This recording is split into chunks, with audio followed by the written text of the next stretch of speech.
اور جب قرآن پڑھا جائے تو اسے غور سے سنو اور خاموش رہو تاکہ تم پر رحم کیا جائے، اور اپنے رب کو اپنے دل میں یاد کرو، عاجزی اور خوف کے ساتھ، اور آواز بلند کیے بغیر، صبح و شام، اور غافیوں میں سے نہ بنو۔ یہ آیات تلاوت کے آداب نہیں، فقط یہ دل کے آداب سکھا رہی ہیں۔ اللہ یہ نہیں کہتا کہ قرآن سن لو، اللہ کہتا ہے خود کو روک لو تاکہ قرآن تم تک پہنچ سکے۔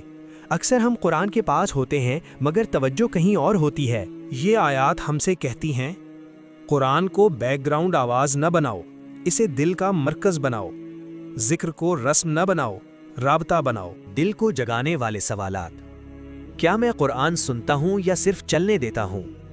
میرا دل کتنا خاموش ہوتا ہے تلاوت کے وقت؟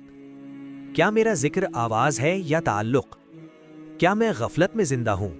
آخری بات دل کے لیے، قرآن روشنی ہے، مگر روشنی تب اثر کرتی ہے جب آنکھ کھلی ہو اور دل خاموش۔